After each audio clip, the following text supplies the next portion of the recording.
Joining me now is Leader of One Nation in New South Wales, Mark Latham. Mark, great to see you. How are you? Yeah, thanks, Rowan. Good to be with you. Good to see you. Now, I want to get your thoughts on the new Italian Prime Minister, Giorgia Meloni. Now, of course, she's been dismissed by all the...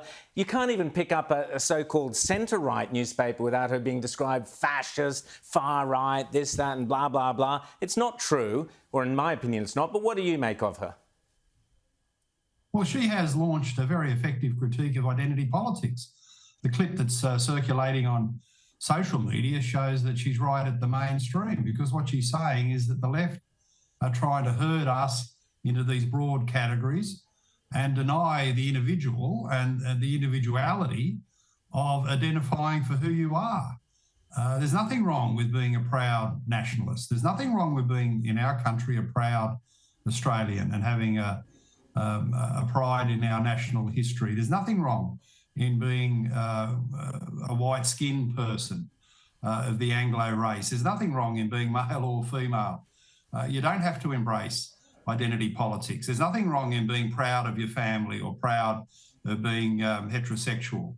These are all good things that, particularly with the family unit and national pride, have built Australia into the wonderful country we are today. So what she's articulating is very important in our country, that we shouldn't be subject to these herd-like categories of identity politics pushed on us by the left. We should be individuals.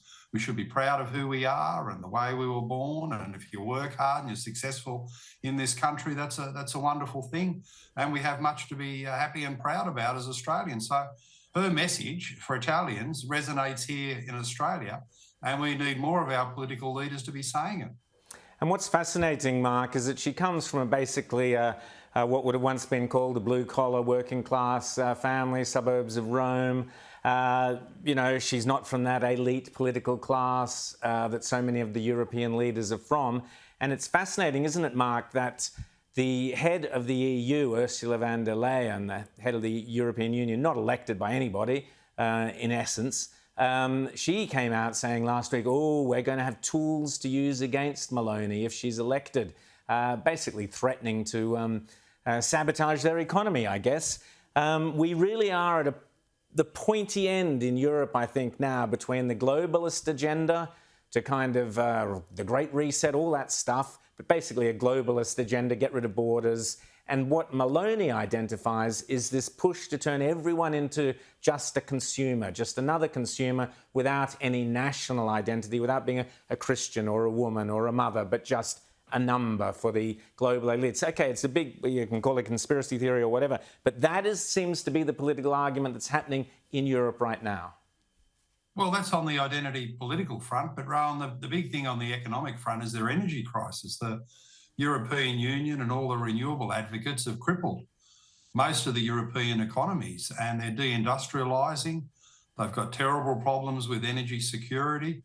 And Meloni is saying in Italy there's only one answer, that's to go to reliable baseload power of fossil fuels and nuclear. So her message there is also essential, and she'll probably be leading the Europeans to show them how you can have energy security. You keep the lights on, you keep your industrial and manufacturing base, and you keep your employment numbers high. So I would have thought, whether you're talking her critique of identity politics or her advocacy for reliable baseload power, she's got a lot to offer, and the European Union should be listening to her, not the other way around. And of course, the other thing, Mark, is immigration. She's, if you're sitting there in Italy and Africa's 300 miles away, or the coast is, and there's non-stop boats coming, she's said, right, we're going to put a stop to it. So it's fascinating. We will see how she goes. Closer to home, Mark, Prime Minister Anthony Albanese has said he wants Australians to be fair dinkum about teaching our kids about Aboriginal massacres. Have a listen. The truth is that Indigenous people suffered a lot.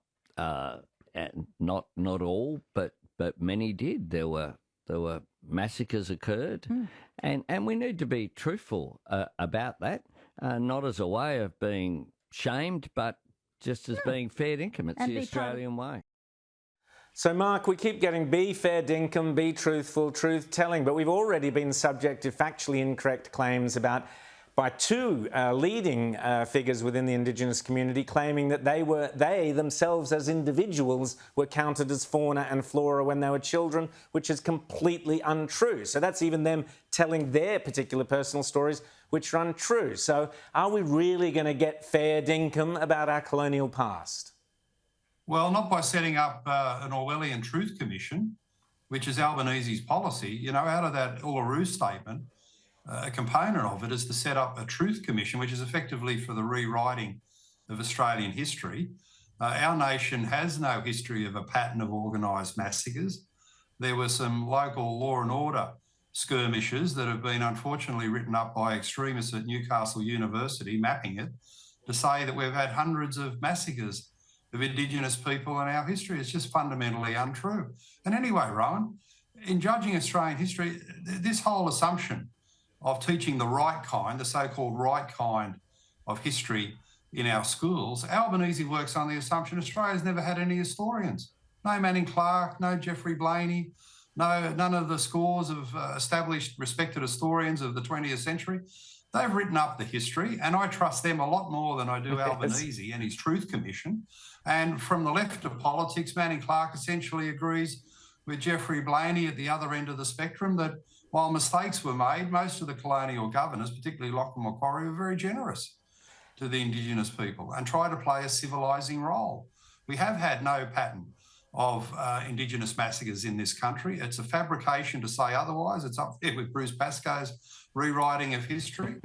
The Australian history of this was settled well and truly in the 20th century. And for Albanese to come in saying we need a rewriting of it is just completely appalling. Let's teach our students in the schools the truth rather than what the leftists want to be their own truth, to diminish Australia, to disparage our country in a way that's just fundamentally false. Well, part of that is, of course, Lidia Thorpe, who's been very fiery with her street theatre out there, bloody hands and all the rest of it. She likes to do the odd parliamentary stunt as well, fists in the air, it's all fine.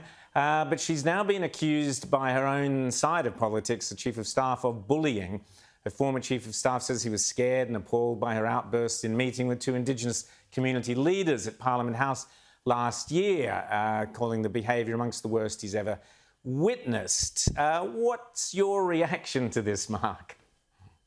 Well, Rowan, don't kick me off the program. I'm the last person to ever defend the Greens. But I've got to say, I've got to set against this snowflake culture in the workplace that's being fostered, that if you say to a worker, look, you're not really doing a fantastic job, you'll lift your game, apparently that's bullying. If you have a disagreement at a meeting, apparently that's bullying, and you're a dreadful person. I mean, we had these allegations against Jenny Leong in the New South Wales Parliament. Some of her staff came out and said she went over the top and got emotional in the office. Well, don't we want politicians who are emotional and committed and passionate? No, I disagree fundamentally with everything that Leong and Thorpe would say in policy terms. But I disagree more, I think, fundamentally, with the snowflake society of saying that nobody in the workplace can ever have a disagreement. Nobody in a workplace can ever be told to lift their game, and you're a dreadful bully if you do any of that. So what I read in the comments, the complaints about Lidia Thorpe are that she was saying she's an Australian senator and telling the guests, you're in my meeting. I'm not too sure, Rowan, that's a crime against humanity. I'm not too sure that's anything to get upset about. And compared to some of the people in the past, you know, I saw volcanic eruptions by Gough Whitlam, for instance, as one of my employers, or the legend of Gareth Evans throwing a stapler, at his staff. I mean, what Lidia Thorpe has said, she's a senator and you're in my meeting, I don't think it compares to some of the stuff in the past. Look, if people don't want to be involved in politics and you want to have something that's completely genteel and inoffensive and passive, go down the park and play tiddlywinks. Don't go to meetings with senators. Fantastic, Mark. Far from kicking you off, I'm going to insist you're back on next week for more common sense from Mark Latham. Fantastic, mate. Thank you so much. That's why New South Wales is so much the richer for having you in our parliament to keep us all sane. Thanks so much, Mark.